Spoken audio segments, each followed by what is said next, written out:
নমস্কার। কয়েকটা স্বাস্থ্যকর অভ্যাসের কথা আপনাদেরকে বলি। সকালে ঘুম থেকে উঠে বলা হয় 1 লিটার জল খেতে, তবে তার আগে কিছু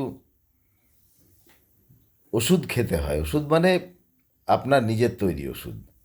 যেমন 2-3 দিন কাঁচা হলুদ, কারি পাতা এবং আখের গুড়, তারপরে 1 লিটার জল।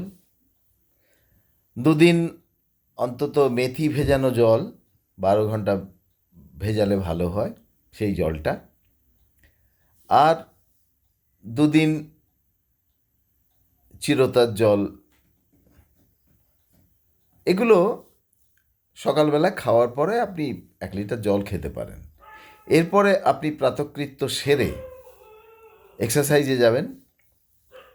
যে এক্সারসাইজ আপনার শরীরে নেয় সেই এক্সারসাইজটা করবেন।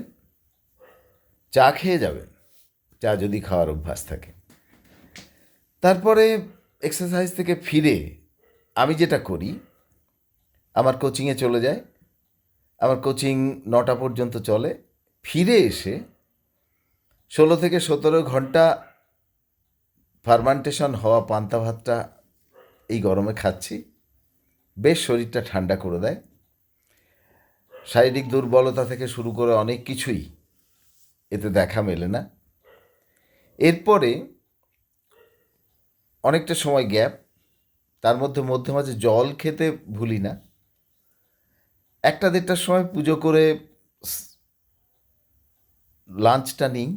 প্রতীকী লাঞ্চ, টক দইটা অবশ্যই থাকে, সহজপাচ্য খাবারগুলো হয়। বিকেলে সামান্য জলযোগ, ছোট্ট 1 বাটি মুড়ি একটু চা।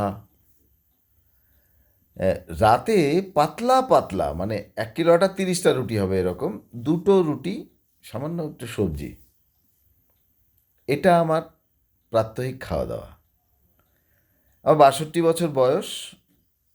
এক্সারসাইজ, যোগাসন এসবের দৌলতে এখনও যথেষ্ট পাওয়ার অ্যাচিভ করে আমার শরীর। তো আপনাদেরকে বলি, লক্ষ্মীর পাঁচালীর কথাটা শুনেছেন? রসনা তৃপ্তি তাই অভক্ষ ভক্ষণ, তারই ফলে নানা ব্যাধি অকাল মরণ। ফাস্ট ফুডটা একদমই খাবেন না। এই গরমে সবসময় একটু দেখে শুনে খাবেন। আপনার body weight 20 kilo, body weight অনুযায়ী আপনি 1 লিটার জল খাবেন। যদি আপনার 40 কিলো হয় তাহলে 2 লিটার জলে আপনার হয়ে যাবে। 80 কিলো হলে 4 লিটার লাগবে। 100 কিলো হলে 5 লিটার লাগবে।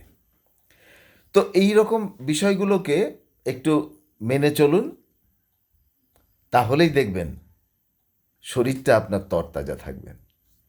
যত পয়সাই থাক, শরীর যদি তরতাজা না থাকে তাহলে সব কিছুই কিন্তু পৃথিবীর তেতো। ধন্যবাদ, ভালো থাকবেন, শুভরাত্রি।